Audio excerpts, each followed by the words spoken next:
Welcome to Making Thinking Visible. I'm Amy Ferguson, a self employed medical research librarian.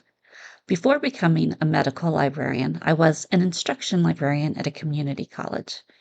I enjoyed helping students develop their research and information literacy skills, but I was frustrated that we lacked a good method to assess how well students were learning.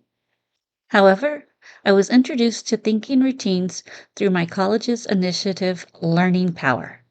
This program focused on enhancing the learning process by incorporating thinking routines to encourage metacognition, or the practice of reflecting on one's thought processes. Thinking routines are simple, flexible strategies that Harvard University's Project Zero developed as part of the Visible Thinking Initiative. They guide learners in reflecting on their own thinking processes. You can explore all the routines on the Thinking Routine website.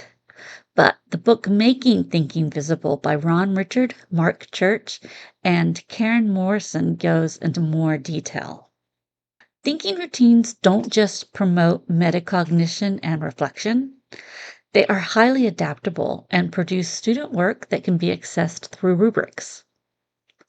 Today, I want to share 3 routines that have been effective for me in library instruction. Think, Puzzle, Explore, Red Light, Yellow Light, and I used to think, now I think. First, let's think, puzzle, and explore together. I found this routine to be helpful in various situations. One of my favorites is using it to guide undergraduate students in developing research questions. Students can dive into this activity independently, in small groups, or even as a class. First, I encourage them to jot down everything they think they know about a topic. After that, I give them time to note the things that leave them puzzled. Finally, I encourage students to do some basic research and think about what they'd like to explore more deeply. Students use this final list to craft their focused research questions. Another successful routine I've implemented is called red light, yellow light.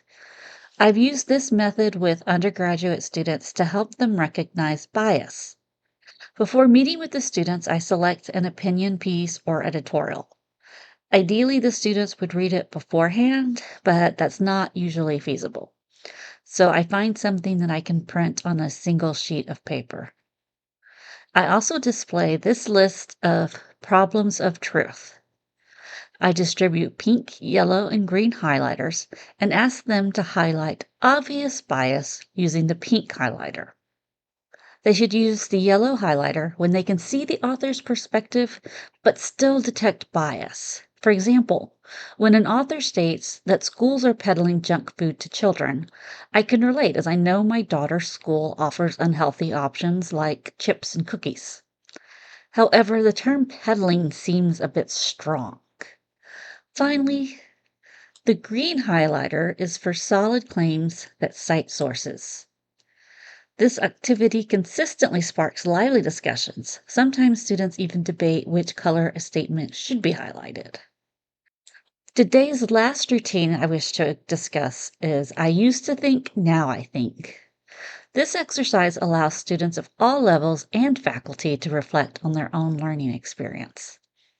Following a lesson, I provide them a prompt like this. Reflect on what you've just learned about thinking routines and metacognition and finish these sentences. I used to think. I give them a minute to complete the first sentence. Then I prompt them to complete the second sentence. Now I think. This is merely an introduction to thinking routines.